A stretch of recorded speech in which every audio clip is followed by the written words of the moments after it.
Assalamualaikum warahmatullahi wabarakatuh. Berjumpa kembali dengan EMT 118 Surabaya.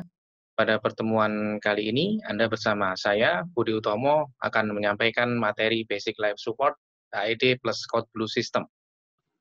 Baik, kita mulai materi tentang Basic Life Support AED plus Code Blue System. Jadi pada pembahasan ke depan nanti ada 3 pokok bahasan yang akan kita bahas. Yang pertama adalah tentang konsep Basic Life Support itu sendiri. Jadi nanti saya akan menyampaikan materi tentang BLS, terutama pada pasien-pasien dewasa. Kemudian pokok bahasan yang kedua adalah tentang cara melakukan resusitasi jantung paru dewasa, plus penggunaan AED. Jadi bagaimana cara melakukannya, kemudian bagaimana alurnya, kapan mengakhiri. Nanti kita akan bahas satu persatu sampai penggunaan AED. Dan yang ketiga, yang terakhir nanti akan saya tambahkan, karena kita sekarang lagi di masa pandemi COVID-19, kemudian ada pasien-pasien di rumah sakit yang status suspek atau confirm COVID-19, bagaimana cara melakukan tata laksana ketika pasien COVID ini mengalami henti jantung, nanti secara konsep akan saya sampaikan apa bedanya dengan pasien-pasien yang non-COVID.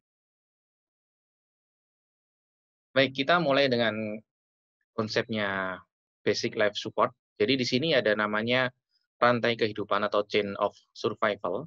Jadi ini rantai kehidupan di mana antara satu dengan yang lain saling keterkaitan.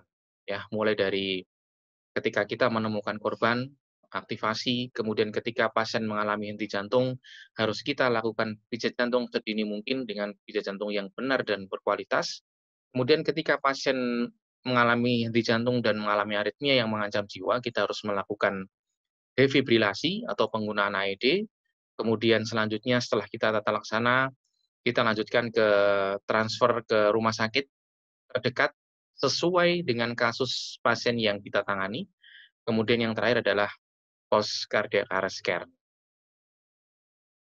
Jadi sebelum bicara jauh tentang guideline atau tentang tata cara resusitasi jantung paru, jadi di dunia internasional ini ada LAISON atau perkumpulan organisasi-organisasi tentang yang membahas tentang guideline CPR yang terwadahi dalam ILCOR. Ya, di situ ada dari Amerika, American Heart Association, ada dari Eropa, IRC, ada dari Asia, ada dari Afrika dan banyak lainnya. Nanti yang kita akan adopt di sini adalah yang dari Amerika. Jadi American Heart Association mengeluarkan guideline. Guideline terakhir adalah tahun 2015. Jadi memang setiap 5 tahun organisasi organisasi CPR ini mengeluarkan guideline setiap 5 tahun. Tetapi khusus untuk guideline tentang COVID tadi, kami adopt terakhir bulan April tahun 2020. Nah, ini adalah rantai kehidupan yang tadi di awal saya bilang. Memang sebenarnya ada 2 rantai kehidupan, ada yang di dalam rumah sakit, hospital cardiac arrest, sama di luar rumah sakit, out hospital cardiac arrest. Di sini hampir mirip, cuma ada sedikit perbedaan antara di dalam rumah sakit dengan di luar rumah sakit. Bedanya adalah ketika di dalam rumah sakit, kita harus menerapkan namanya pengawasan dan pencegahan.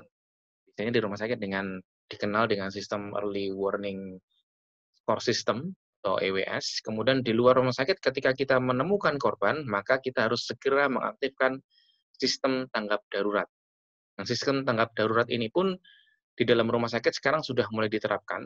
Namanya adalah sistem Code Blue. Jadi nanti setelah materi BLS akan saya singgung tentang sistem Code Blue itu sendiri. Jadi seperti tadi yang saya jelaskan di awal bahwa rantai kehidupan tadi antara di dalam rumah sakit dan di luar rumah sakit sebenarnya hampir mirip ya, yang tadi saya bilang di awal perbedaannya. Setelah di dalam rumah sakit ada pengawasan dan pencegahan, kemudian pengenalan dan pengaktifan sistem tanggap darurat atau dikenal dengan sistem Code Blue. Ketika ada pasien yang henti jantung, harus dilakukan pijat jantung atau CPR berkualitas tinggi.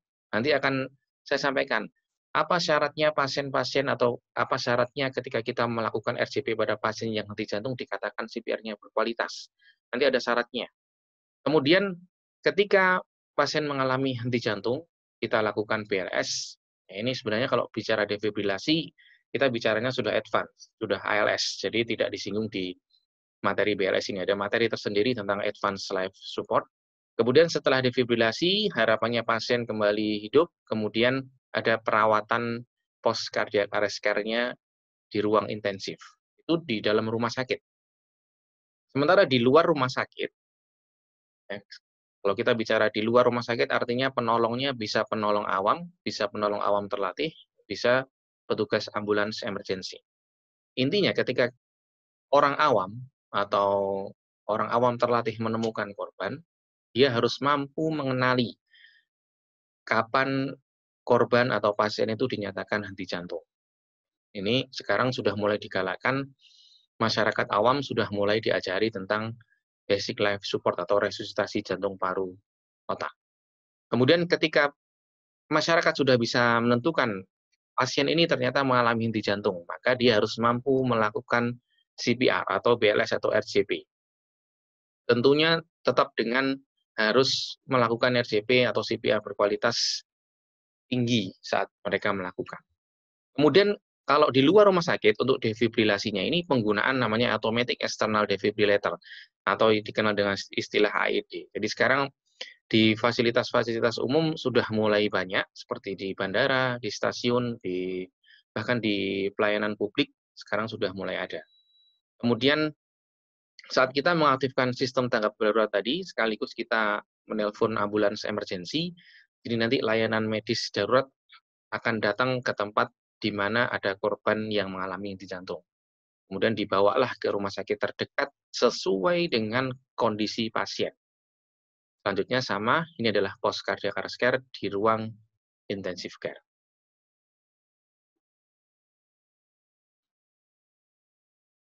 Baik, ini adalah konsep atau guideline yang kami sadur dari American Heart Association.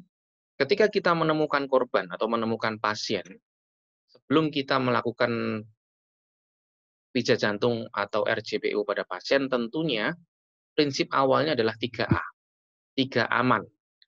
Aman yang pertama adalah aman diri. Aman diri di sini artinya adalah kita menggunakan alat pelindung diri, ada handscoon, ada masker, ada cap, ya, ada sepatu boot, ya, minimal handscoon dan masker. Kemudian aman yang kedua setelah kita sudah pakai APD adalah aman lingkungan. Aman lingkungan itu kalau di luar rumah sakit, ketika korban misalkan jatuh tergeletak di tengah jalan, maka kita harus bawa ke tempat yang aman, dipinggirkan dulu dari keramaian atau dari lalu lintas yang padat. Kalau di dalam rumah sakit, aman lingkungan diterjemahkan dengan kita memberikan penjelasan kepada keluarga atau pengantar pasien, kondisinya pasien bagaimana, tindakan apa yang mau kita lakukan, kalau perlu kita minta tanda tangan persetujuan atau inform consent. Kemudian aman pasien. Kalau di rumah sakit kita tempatkan di tempat tidur, pasang bed plangnya. Setelah itu baru kita lanjut ke langkah berikutnya, yaitu dengan cek respon. Cek respon ini ada berbagai cara. Cara yang kami sampaikan adalah dengan teknik AVPU, ya, Alert, Verbal, Pain, and Response. Jadi kalau pasiennya kita dekati, misalkan bahwa Pak, buka matanya, dia bisa respon buka mata, ditanyai bisa menjawab, maka dia sadar penuh, atau alert, atau awake. Kemudian kalau kita dekati, kita suruh buka mata, dia tetap tidak respon, kita panggil yang keras. Namanya respon to verbal. Kita panggil, Pak, Bu, namanya siapa? Kalau kita panggil dengan suara yang keras atau tidak respon, kita lanjut ke langkah berikutnya, yaitu dengan pain atau respon nyeri. Ada 3 tempat, tapi cukup pilih salah satu saja. 3 tempat itu pilihannya adalah di pangkal kuku, kemudian di sternum, atau di supraorbita. Ya, pilih salah satu saja di antara 3 ini untuk melakukan respon nyeri. Jika dengan direspon nyeri pasien merespon, ada suara atau ada gerakan, maka pasiennya disebut respon to pain. Tapi kalau dirasa nyeri tetap tidak ada gerakan, tidak membuka mata, tidak ada suara, maka pasiennya dinyatakan tidak sadar atau unresponsive. Nah, ketika pasien dinyatakan tidak sadar, maka segera panggil bantuan atau aktifkan sistem gawat darurat di area itu. Boleh dengan teriak, boleh dengan telepon, boleh dengan menelpon ambulans. Ya, terserah apa yang mau dilakukan. Yang penting jangan melakukan tindakan ini sendirian. Setelah kita cek respon, pasiennya tidak sadar, kemudian kita sudah mengaktifkan sistem gawat darurat, kemudian perhatikan apakah pasiennya bernafas atau tidak. Ya, apakah nafasnya terhenti atau tersengal-sengal.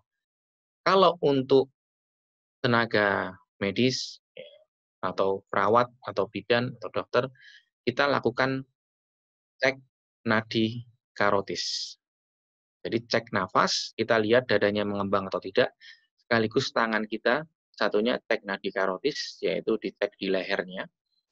Jadi di leher ini 2-3 jari, dari tengah ke lateral, di depan musculus sternocleidomastoideus ini, diraba selama 5-10 detik. Jadi bersamaan ketika kita melihat perkembangan dadanya pasien, sekaligus kita cek nadi karotisnya pasien. Maksimal 10 detik. Jika dalam waktu 10 detik dadanya tidak mengembang, kemudian nadinya tidak teraba, jadi memang dari pemeriksaan ini ada 3 kemungkinan hasil pemeriksaan. Kemungkinan pertama, pasiennya masih bernafas. Jadi kalau masih bernafas normal, pasti karotisnya masih teraba. Kemungkinan yang kedua, pasiennya tidak bernafas, tapi masih ada denyut nadi. Nah, kemungkinan yang ketiga yang akan kita bahas adalah ini. Pasiennya tidak bernafas dan tidak teraba nadi karotis dalam waktu 10 detik.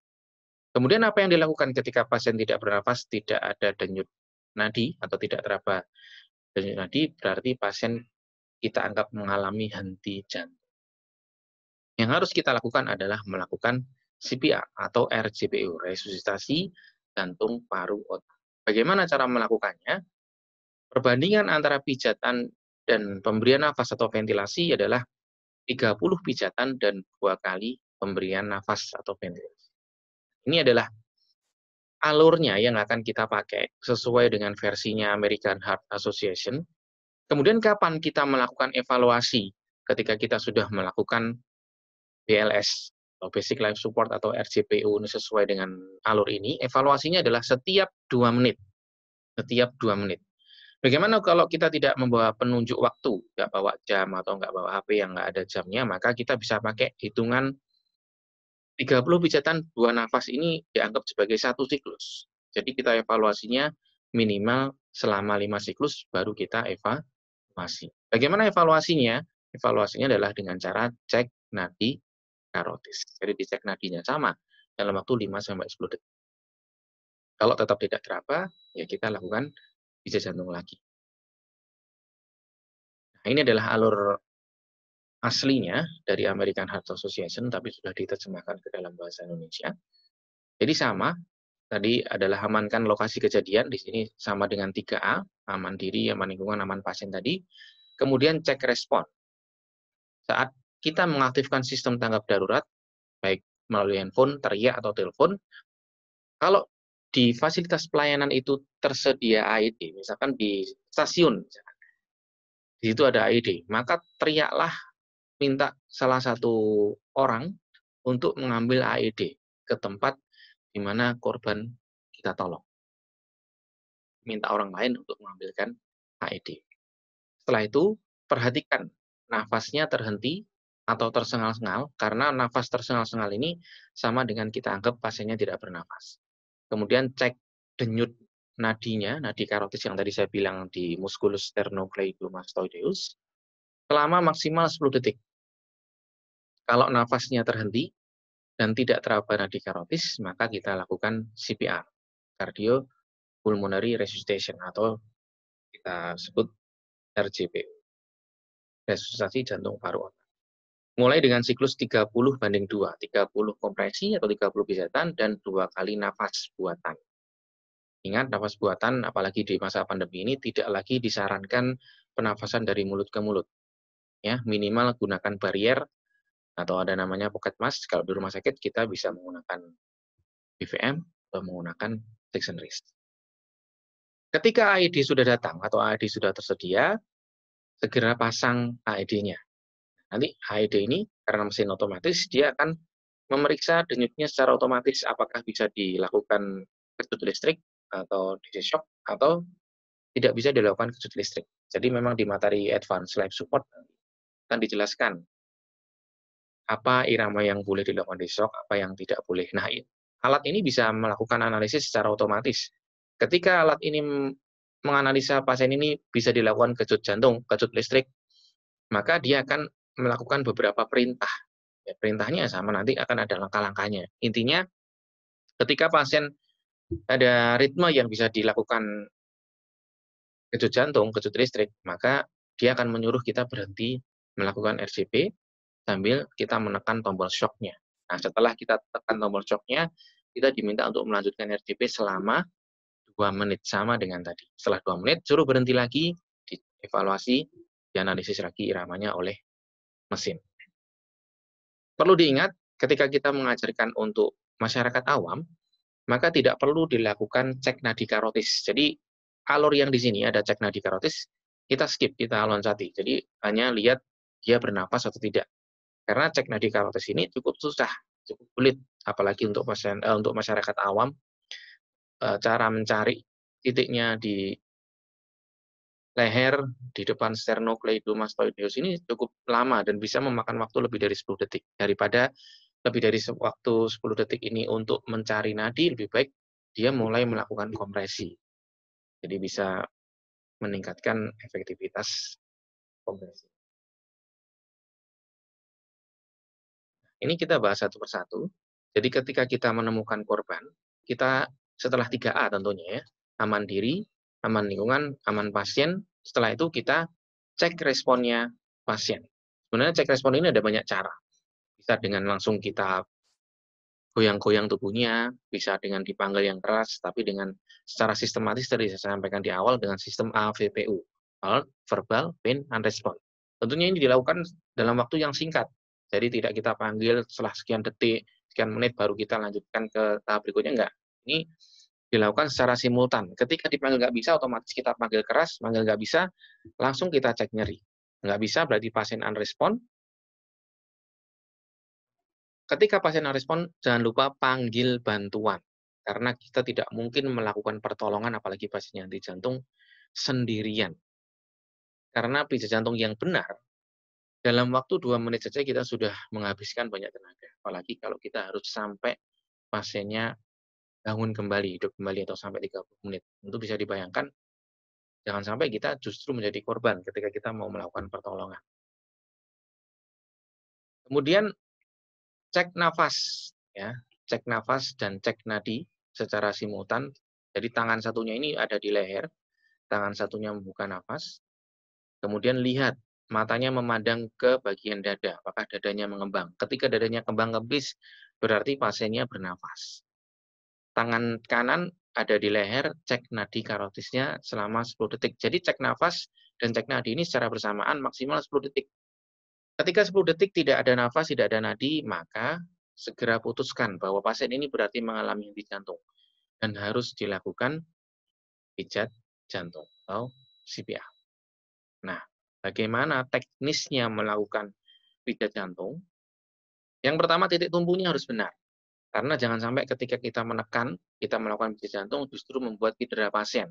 Karena titik tumpu salah, kita pompa di atas dadanya pasien langsung, maka bisa jadi tulang rusuknya akan patah. Di titik tumpunya di ini yang warna biru ini, di setengah sternum bagian bawah. Jadi seandainya sternum ini dibagi 2, maka titik tumpunya adalah di bagian yang warna biru. Ini namanya setengah sternum bagian bawah. Kemudian yang kedua, rasio kompresi dan nafas, kompresi dan ventilasi 30:2. Nah, bagaimana kalau Anda tidak mau melakukan tiupan nafas? Ya, Anda cukup lakukan kompresi saja selama 2 menit. Misalkan Anda menemukan korban, Anda tidak kenal korbannya, Anda tidak tahu pasiennya sakit apa, maka Anda boleh melakukan kompresi saja selama 2 menit baru dievaluasi. Frekuensi atau kecepatan memijatnya 100 sampai 120 kali per menit. Jadi tidak boleh kurang dari 100, tidak boleh lebih dari 120. Kurang dari 100 berarti nggak efektif, lebih dari 120 biasanya recoil-nya akan nggak bagus. Apa itu recoil? Nanti kita akan contohkan gambarnya. Nah, kedalaman memijat untuk pasien dewasa adalah 5 sampai 6 cm atau 2 sampai 2,4 inch kedalaman memijatnya. Kemudian recoil dinding toraksnya yang sempurna. Apa itu recoil? Jadi ketika kita memijat, andaikan ini adalah dada pasien, kita memijat, maka pijatan harus kembali penuh, pijat kembali, pijat kembali, pijat kembali. Ini namanya recoil. Contoh gambarnya. Jadi ini ketika kita memijat, kedalamannya 5 cm misalnya. Kemudian setelah memijat, dia harus kembali 0. Ya. Jadi pijat 5 cm, kemudian kembali 0 cm. Ini namanya recoilnya sempurna. Kecepatan 100 sampai 120 kali per menit. Baik, ketika kita melakukan pijat jantung, jadi ada istilah push hard and push fast, jadi menekannya harus kuat. Kuat itu bagaimana? Kuat adalah sedalam 5 sampai 6 cm. Menekannya harus cepat. Kecepatannya berapa? 100 sampai 120 kali per menit, seperti yang saya sampaikan di awal.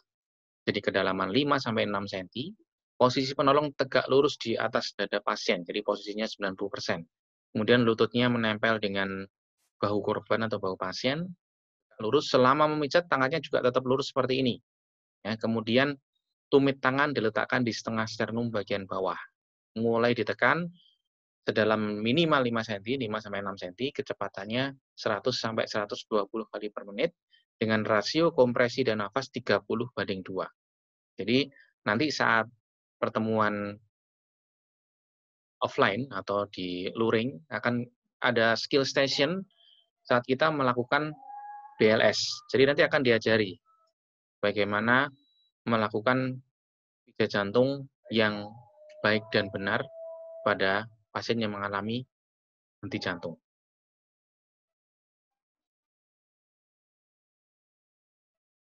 Baik, tadi seperti yang saya sampaikan bahwa rasio kompresi dan rasio pijatannya 30:2. Jadi 30 pijatan tetap sama, kecepatannya 100 sampai 120. Jadi kecepatannya 100 kali per menit, jadi ketukannya misalkan ketukan 100 kali per menit gitu kan. Nah, ini ketukan 100 kali per menit, cuma hitungannya tetap 30. 1 sampai 30 berhenti dulu, kasih nafas 2 kali. Ini rasionya 30:2. Bagaimana teknis menghitungnya 30:2? Banyak versi, ya, banyak versi. Ada yang 1, 2, 3, 4, 1, 1, 2, 3, 4, 2, sampai 1, 2, 3, 4, 6. Ada yang 1, 2, 3, 4, 5, 1. Ada yang seperti ini. Ini saya sampaikan cara yang paling simpel. Jadi 1, 2, 3, 4, 5, 6, 7, 8, 9, 1. Berarti ini 10 pertama. Kemudian 10 kedua, 10 ketiga, berarti sudah 30, kita berhenti sebentar, kemudian kita kasih nafas. Ingat, pernafasan dari mulut ke mulut seperti ini sudah tidak dianjurkan, ya, apalagi untuk pasien. Ya, kecuali kondisi darurat ini untuk keluarga terdekat Anda, yang tentunya Anda tahu keluarga ini mengalami sakit apa, atau amankah ketika Anda melakukan pernafasan dari mulut ke mulut. Tapi kalau untuk ke pasien, saya tidak menyarankan, dan American Heart Association pun sudah tidak menyarankan Anda langsung nafas dari mulut ke mulut.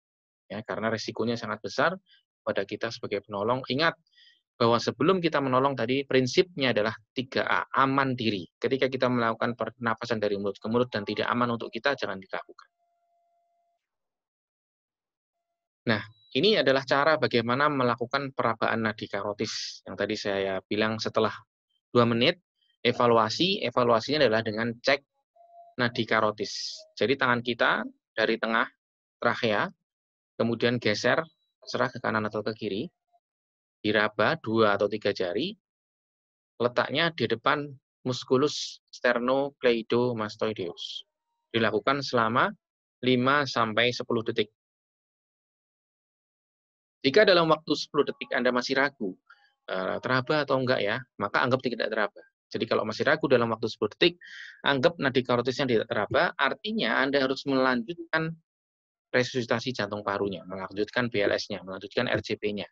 Ya, ingat, untuk awam atau non-medik tidak perlu melakukan cek nadi karotis. Lalu bagaimana mereka evaluasinya? Ya dievaluasi kesadarannya lagi. Panggil, cek nyeri, atau sudah ada respon berarti sudah dinyatakan hidup. Nah, tadi di awal saya sampaikan, saat kita melakukan pijat jantung atau RJPO, maka pijat jantung kita harus berkualitas tinggi. Apa kriterianya dikatakan pijat jantung kita berkualitas atau high quality CPR? Yang pertama adalah frekuensinya. Frekuensinya tadi harus 100 sampai 120 kali per menit. Tidak boleh kurang, tidak boleh lebih. Karena ini tentunya sudah melalui evidence base, selalu melalui penelitian bahwa yang efektif adalah kecepatannya sekian. Karena harus memperhatikan recoil juga. Kemudian yang kedua adalah kedalaman. Kedalamannya berapa tadi? Ya, benar. Jadi 5 sampai 6 cm. 2 sampai 2,4 inch.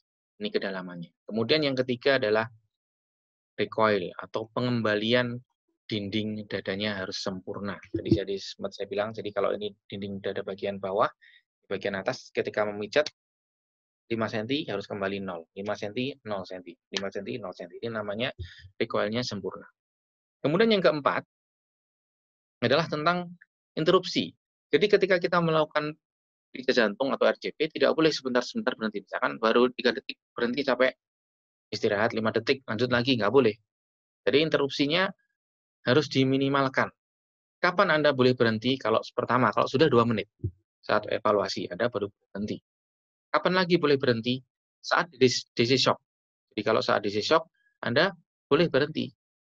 Atau Anda saat menganalisa irama, maka berhenti dulu. Jadi saat 2 menit ini, kalau di advance life support, selain cek nadi, akan cek irama jantungnya, termasuk yang boleh di DC shock atau enggak. Anda berhenti dulu, enggak RJP. Kemudian yang kelima, tentang ventilasi. Nah, saat Anda memberikan ventilasi, jangan terlalu berlebihan. Jadi hindari hiperventilasi. Apa? Bukankah ventilasi yang banyak ini bagus untuk pasien memberikan oksigen banyak? Tidak. Ternyata ketika kita memberikan ventilasi yang berlebihan, tekanan intratorakalnya akan meningkat. Kemudian saat tekanan intratorakalnya meningkat, venous return atau darah yang kembali ke jantung akan terhambat. Jadi akan tertekan oleh udara, sehingga otomatis ini akan menurunkan efektivitas dari BLS atau RJP itu kita sendiri. Padahal pijat jantung yang benar atau BLS yang benar hanya menghasilkan 25-30% cardiac output. Ini yang benar, artinya memenuhi kaidah-kaidah minimal 5 kategori high quality CPR ini. Bagaimana kalau salah satu, salah dua, salah tiganya tidak terpenuhi? Artinya ya pasti kurang dari 25%. Nah, kalau benar saja hanya maksimal 30%, bagaimana yang salah? Nah, makanya kaidah-kaidah 5 ini minimal harus kita perhatikan betul saat melakukan RJP. Jadi tidak asal pijat, yang penting dipijat tidak. Jadi harus benar-benar pijat jantung kita berkualitas. Tentunya harus dengan berlatih.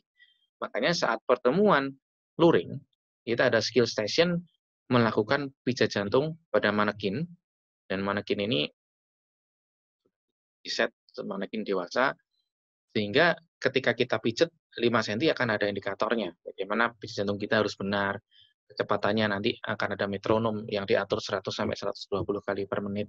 Kemudian setiap 5 siklus atau 2 menit harus dilakukan evaluasi. Nggak boleh sebentar-sebentar interupsi, gantian, nggak boleh. 2 menit, baru 1 detik, 5 detik, istirahat, nggak boleh. Jadi ini indikator dikatakan pijat jantung kita berkualitas. Jadi teman-teman peserta pelatihan harus benar-benar memperhatikan, karena ini adalah skill dasar bahkan orang awam pun juga harus menguasai. Jadi Anda sebagai perawat, sebagai bidan, atau awam terlatih harus mampu memenuhi kriteria-kriteria ini. 5 kriteria: frekuensi, kedalaman, recoil, interupsi, ventilasi. Jadi 5 kategori ini harus terpenuhi.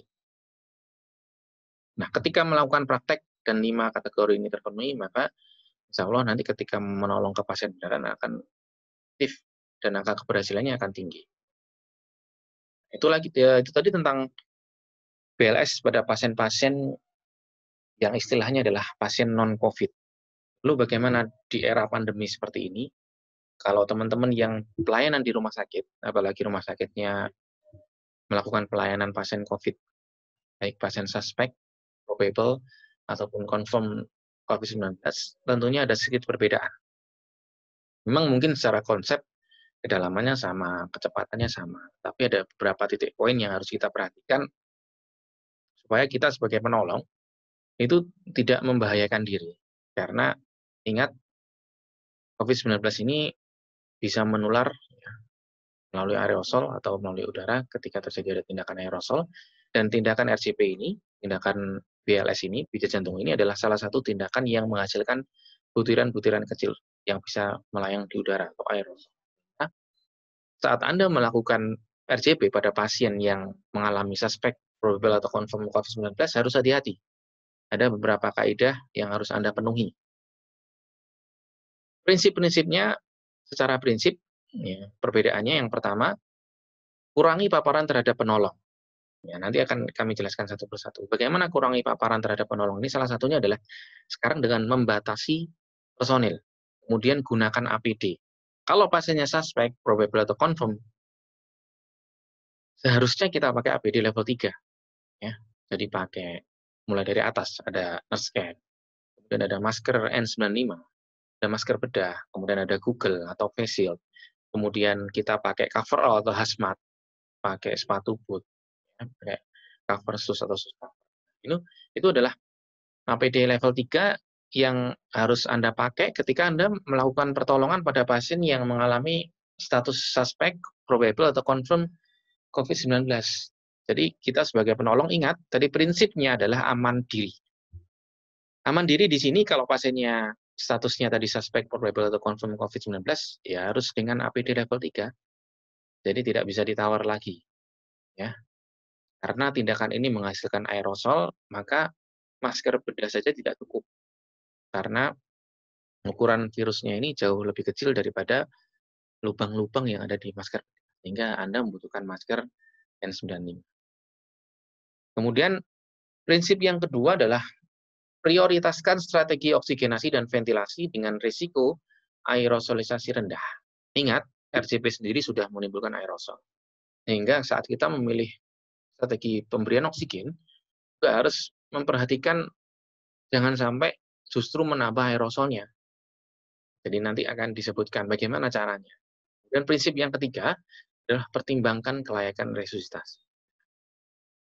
Pasien-pasien yang memang sudah dalam kondisi terminal, sakitnya, atau sudah kondisi stage terminal stage, atau sudah istilahnya misalkan sudah kanker stadium lanjut, sudah gagal ginjal yang kronis, ya maka pertimbangkan, ya tentunya dengan pertimbangan dari dokter spesialis, apakah pasiennya tetap perlu dilakukan RCP.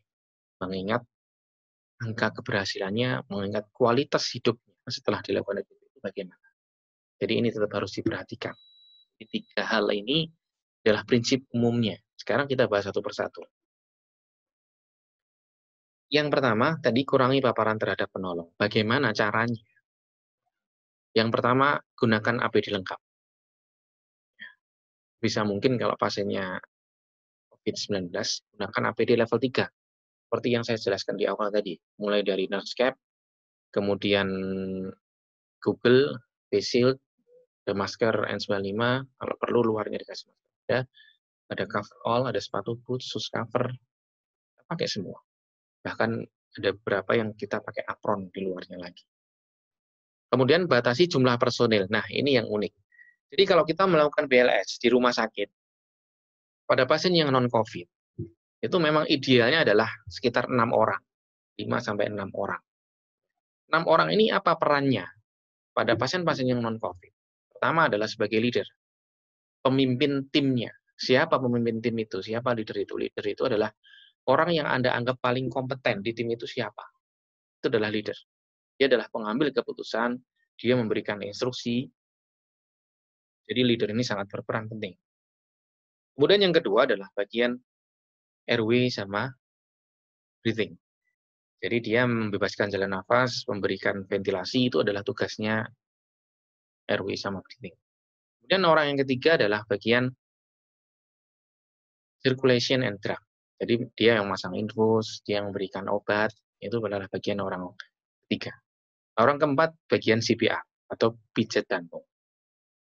Jadi dia yang melakukan pijat jantung, dan idealnya pijat jantung itu setiap 2 menit ganti orang.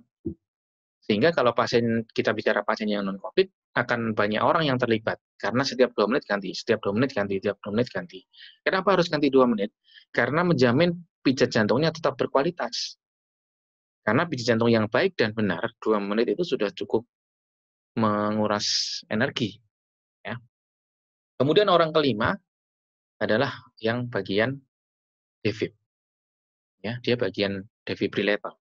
Dia yang menganalisa irama, dia yang melakukan defib kalau pasiennya mengalami irama aritmia yang mengancam jiwa. Beda lethal aritmia yang shockable, yang boleh dilakukan DC shock. Jadi di materi advanced life support. Kemudian orang yang keenam adalah bagian orang yang dokumentasi, mencatat. Nah, dokumentasi di sini tugasnya adalah dia mencatat tindakan apa, jam berapa, dilakukan apa, oleh siapa. Ini adalah bagiannya dokumentasi. Sehingga semuanya terekam, terrecord. Ya. Nah, pada pasien yang mengalami COVID, tentunya kita tidak boleh banyak orang. Kenapa? Karena risiko terpaparnya semakin tinggi. Kita harus juga social distancing. Yang disarankan oleh AHA adalah 3-5 orang ketika kita menangani pasien yang mengalami suspek, probable, atau confirmed COVID-19. 3-5 orang. Ya, harus ditata lagi. Tugasnya apa, fungsinya apa, yang mengatur adalah leadernya. Bisa jadi, contoh, leadernya gabung dengan airway sama breathing. Ya, jadi leader sekaligus pegang airway sama breathing. Kemudian bagian pasang infus, ya dia gabung sama defib misalnya.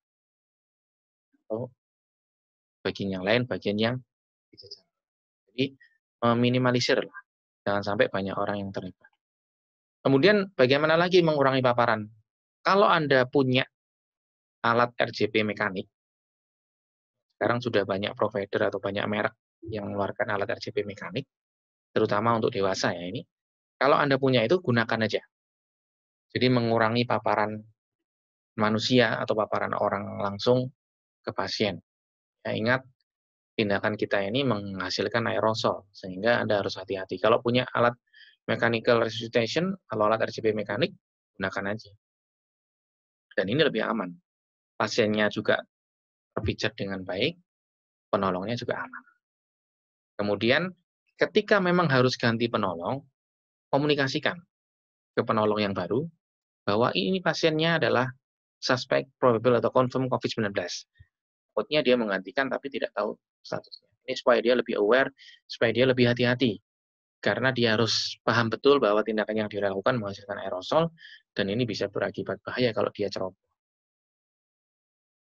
Nah, ini contoh ya, contohnya saja. Jadi di sini ini memang hanya ada 3 orang di sini melakukan. Ya. Jadi ada yang pasang monitor, pasang infus, ada yang pijat jantung, ada yang pegang airway sama breathing. Kemudian prinsip yang kedua tadi, prioritaskan strategi oksigenasi dan ventilasi dengan risiko aerosolisasi rendah. Bagaimana caranya? Kalau ada HEPA filter, gunakan HEPA filter. Jadi ada yang portable, ada yang sudah diinstalasi paten, tergantung mana yang bisa disediakan oleh rumah sakitnya atau fasilitas pelayanan kesehatan. Kalau memang membutuhkan intubasi, digunakan itu yang cuff supaya tidak bocor udaranya.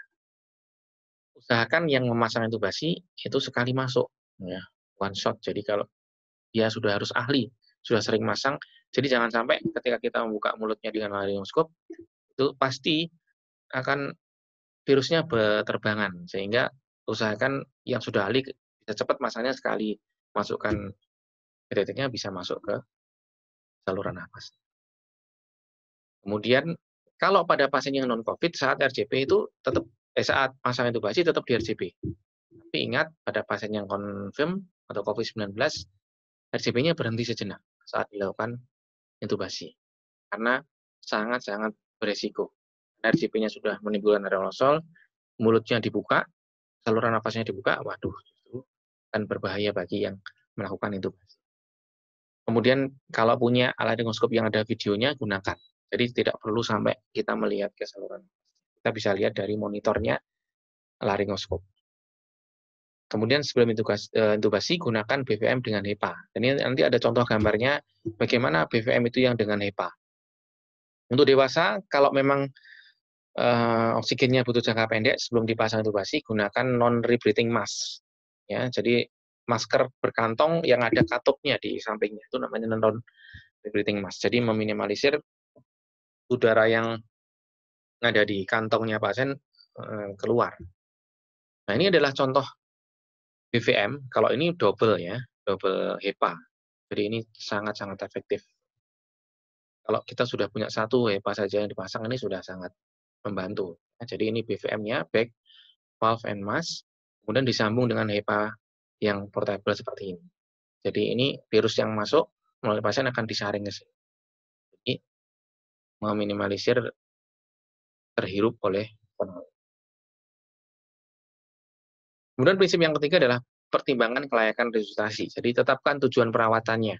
Kalau memang pasiennya masih muda, harapan hidupnya masih tinggi, ya itu layak dilakukan RCP. Tapi ingat, kalau tadi yang nomor 2 ini sesuaikan panduan untuk membantu pengambilan keputusan dengan mempertimbangkan faktor risiko terkait kemungkinan bertahan hidup. Kalau pasiennya sudah sakit dalam kondisi yang terminal, misalkan maaf sudah di kanker stadium akhir atau sudah gagal ginjal kronis, kemudian misalkan sudah infeksi yang meluas, sepsis, DPJP atau dokter penanggung jawab pasien memutuskan bahwa kira-kira prognosisnya ini tidak akan lama atau bagaimana kualitas hidupnya, maka sebaiknya ini dipertimbangkan dilakukan RCP atau tidak. Secara prinsip hampir sama dengan alur yang tadi, yang membedakan hanya di awal ketika kita bicara aman diri, kita menggunakan APD yang lengkap. APD level 3 perlu, yang saya sampaikan di awal. Jadi kalau tadi kalau pasien non-COVID ya mungkin kita pakai masker bedah aja, pakai handscoon udah cukup. Tapi kalau untuk pasien ini jangan, ya jangan membahayakan diri sendiri. Kemudian batasi personel resusitasi. Ingat tadi saya sampaikan 3 sampai 5 orang. Kalau di situasi non-COVID mungkin 6 orang yang dibutuhkan, tapi di sini 3 sampai 5 orang. Langkah-langkah yang lain sama dengan yang tadi saya sampaikan di awal untuk pasien non-COVID. Jadi ketika kita awal cek respon, tidak sadar, kita panggil bantuan atau aktifkan sistem, kemudian tek napas dan tek nadi paling lama 10 detik, tidak ada napas, tidak ada nadi, maka lakukan cek jantung. Ya, 30/2. Apalagi ini pasien COVID, jangan sampai kita memberikan napas dari mulut ke mulut. Nah, itu berarti kita masuk ke perangkap sendiri, kita akan berbahaya untuk menularkan dari pasien ke penolong. Sama evaluasinya tetap setiap 2 menit kita cek nadi karot. Nah, ini adalah guideline-nya yang dari Amerika, ini diupdate bulan April tahun 2020, jadi memang setelah pandemi secara global, Amerika membuat panduan American Heart Association, jadi bagaimana kita melakukan basic life support pada pasien-pasien yang mengalami henti jantung, sementara pasiennya mengalami COVID-19. Ini sama, gunakan APD level 3, kemudian batasi personil, yang lain hampir sama dengan yang tadi. Di saat kita memberikan nafas, gunakan BVM dengan filter. Tadi ada HEPA filter yang kecil yang tadi di gambar yang tadi saya contohkan, atau gunakan oksigen pasif, ya contohnya tadi NRM, non-rebreathing mask, kemudian gunakan AED sesegera mungkin ketika tersedia. Sama, ini akan saya sampaikan bagaimana penggunaan AED. Nah, ketika kita sudah menemukan korban, kemudian sudah melakukan jantung dengan baik dan benar, kapan sih kita boleh mengakhiri pijat jantung kita? Kriterianya apa saja? Yang pertama, ketika kita sendirian, ya, apalagi di luar rumah sakit, bantuan yang lebih advance sudah datang. Misalkan kita sendiri, kita sudah telepon ke comment center atau ke ambulans emergency, kemudian ambulansnya datang dengan tim yang lebih lengkap, alat yang lebih lengkap, tim yang lebih kompeten, maka Anda boleh berhenti. Dilanjutkan dengan tim yang advance yang melanjutkan. Yang kedua, jika penolong kelelahan, ya, kenapa kok penolong kelelahan boleh berhenti? Prinsipnya adalah aman diri. Aman diri, aman lingkungan, aman pasien. Aman diri kalau Anda sudah tidak mampu melakukan, ya sudah berhenti. Jangan sampai Anda ikut jadi korban. Ya. Yang ketiga, ketika pasiennya sudah dinyatakan ROSC, Return of Spontaneous Circulation. Apa tandanya? Nadi karotisnya sudah teraba. Bagaimana kalau orang awam? Ya, berarti kalau misalnya pasiennya dirangsang nyeri, sudah ada gerakan atau sudah dadanya sudah mengembang, berarti itu sudah dianggap hidup kembali atau ROSC. Yang keempat, Anda boleh berhenti kalau sudah muncul tanda pasti kematian. Contohnya adalah lebam mayat, itu jadi biru. Ada biru-biru lebam, biasanya muncul sesuai arah gravitasi. Jadi misalkan korbannya tengkurap, ya berarti yang muncul di dada dulu. Kalau pasiennya terentang, berarti yang muncul di punggung dulu. Jadi sesuai arah gravitasi yang nempel dengan tanah. Yang kelima, penolong sudah melakukan RJP atau BLS selama 30 menit, BLS yang baik dan benar selama 30 menit, tapi tetap tidak ada respon. Ya, bahkan American Heart Association mengeluarkan kalau pasiennya sudah di rumah sakit, di BLS, dan tetap asistul selama 10 menit, bahkan sudah boleh diakhiri. Jadi sudah true asistul selama 10 menit, boleh diakhiri. Jadi asistul terus 10 menit berturut-turut, ya sudah angka kehidupannya sudah semakin kecil. Sudah 30 menit tetap tidak ada respon, ya sudah, maka kita akhiri. Kemudian yang keenam, ada istilah namanya ya DNR. Jadi do not resuscitation. Jadi pasien-pasien yang secara klinis oleh dokter penanggung jawab pasien dinyatakan bahwa ini sudah angka harapan hidupnya kecil, kualitas hidupnya setelah cardiac arrest nanti tidak bagus, maka dinyatakan tidak perlu dilakukan resusitasi ketika pasiennya nanti. Dan yang terakhir, ketika lingkungannya membahayakan penolong. Ya. Kalau misal ketika kita melakukan RJP ternyata terjadi kebakaran di gedung, terjadi gempa bumi, maka ingat, aman diri, selamatkan Anda diri sendiri. Anda boleh lari keluar, selamatkan diri Anda sendiri. Ingat, saat kita melakukan pijat jantung atau BLS, kita harus melakukannya secepat mungkin di awal tadi. Kenapa? Karena Anda telat 1 menit, biasanya angka harapan hidupnya akan turun 10%. 1 menit 10%, 2 menit 20%, 3 menit 30%. Sehingga harapannya cepat deteksi dan cepat dilakukan pertolongan. Kalau sudah memenuhi kriteria ini, maka Anda boleh menghentikan pijat jantung Anda. Nah, itu tentang basic life support. Jadi, tadi sudah saya sampaikan bagaimana melakukan RJP pada pasien-pasien yang non-COVID, bagaimana RJP pada pasien COVID, tekniknya bagaimana, bagaimana cara memulainya, bagaimana meminta tolong, kapan kita mengakhiri. Kemudian, tadi include di dalam guideline-nya adalah automatic external defibrillator. Bagaimana caranya menggunakan. Jadi ketika Anda nanti fasilitas umum, bandara, stasiun, atau fasilitas publik lainnya yang tersedia AED, harapan kami peserta pelatihan ini mampu menggunakan. Jadi bagaimana cara menggunakannya. Jadi tidak hanya bandara sekarang. Jadi di stasiun sudah ada, di pelayanan publik juga ada. Ya, biasanya akan ada tanda hati merah gitu, kasih tanda itu AED. Ini contoh-contohnya di lokasi-lokasinya. Nah, ini bentuk alatnya. Jadi masing-masing merek akan beda bentuknya.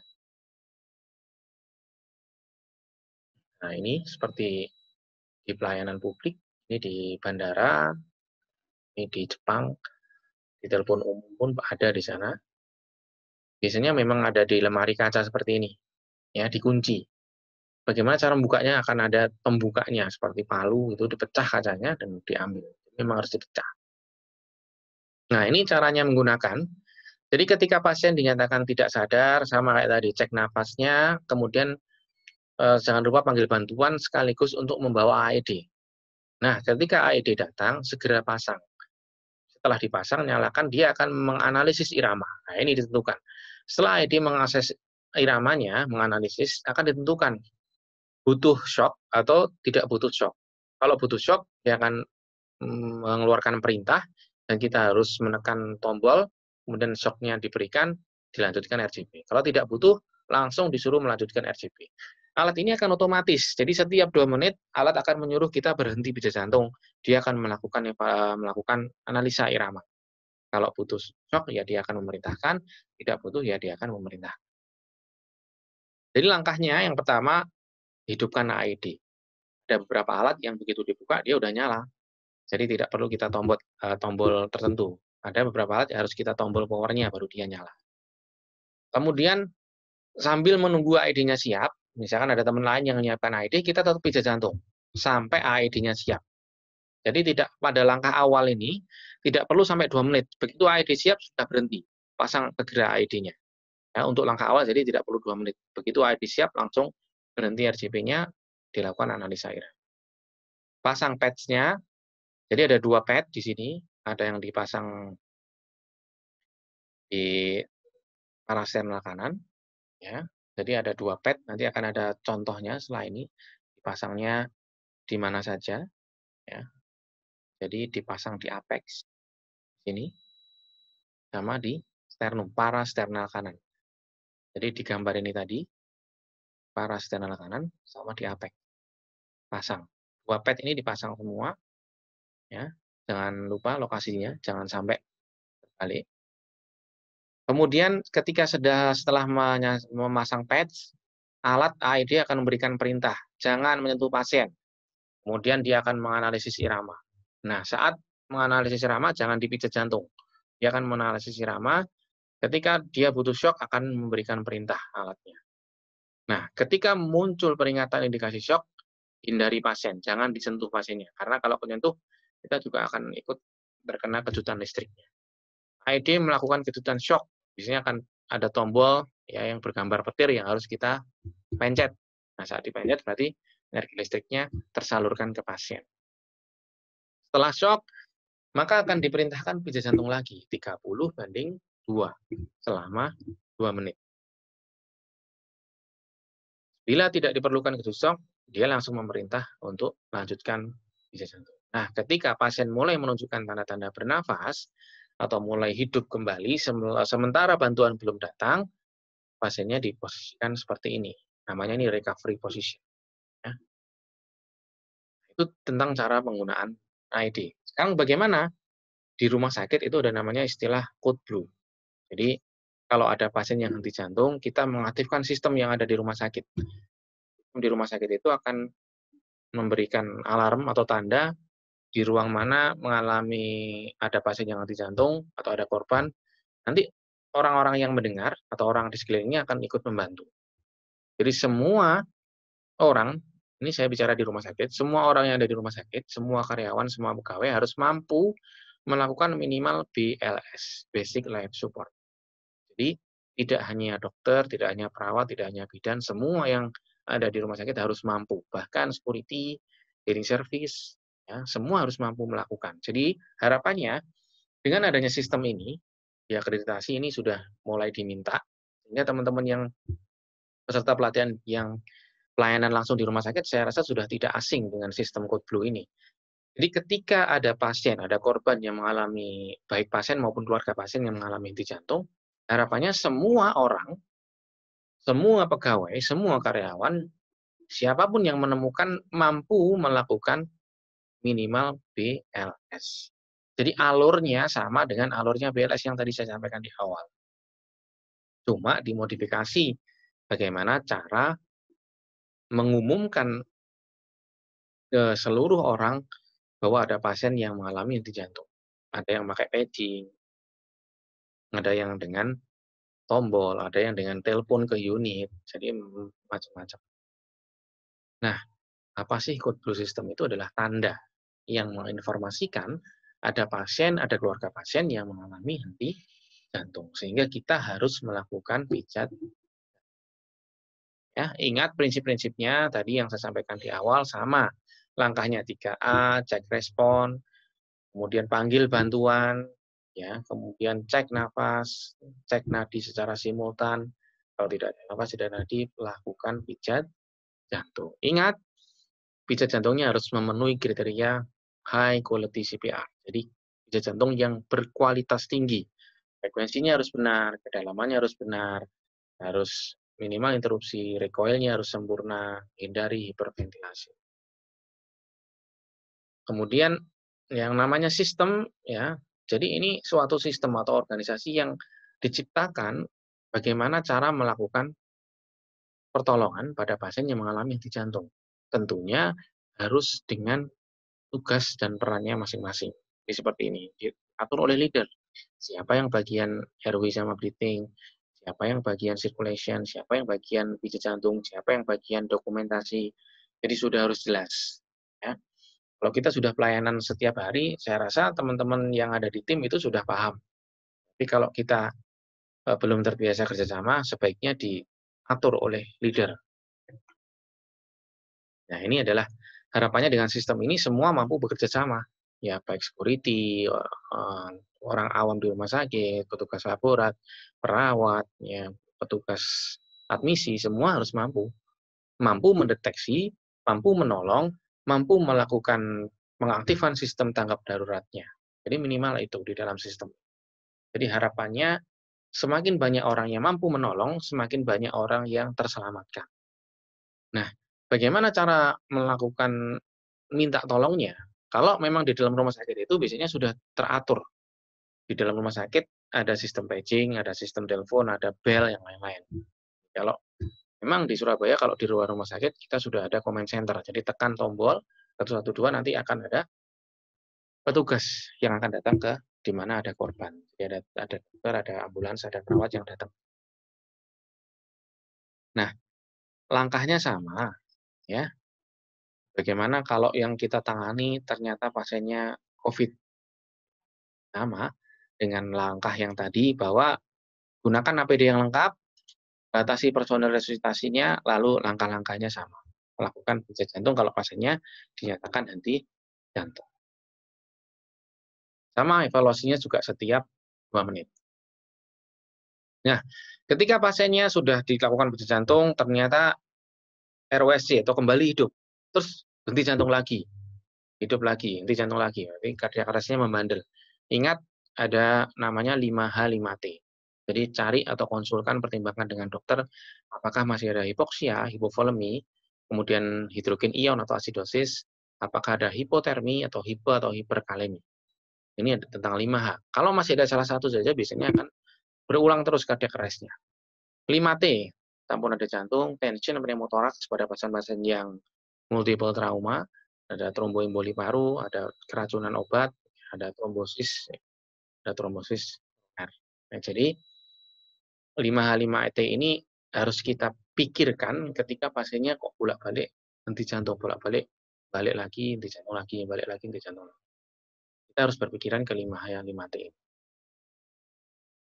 Jadi kalau pasiennya sudah hidup kembali atau RSC, kemudian henti jantung lagi, ya ikuti algoritma semula. Bagaimana kita melakukan bisnis jantung dari awal tadi. Cek respon, aktifkan sistem, lagi semua sesuai algoritma awal. Ya, kalau di advance, kalau pasiennya memang bisa dilakukan disisok, ya disisok. Langsung disusul dengan CPR. Baik, saya rasa itu yang bisa saya sampaikan tentang basic life support, kemudian tentang automatic external defibrillator, kemudian tentang code blue system. Harapan kami peserta pelatihan mampu menguasai secara teori, dan secara praktek nanti akan kita tambahkan waktu luring. Jadi bagaimana melakukan pertolongan pijat jantung, alurnya bagaimana, cara memijatnya bagaimana, kemudian tekniknya, kapan mengakhiri. Jadi nanti akan kami sampaikan lebih detail pada saat luring. Baik, semoga bermanfaat yang saya sampaikan. Saya akhiri. Assalamualaikum warahmatullahi wabarakatuh.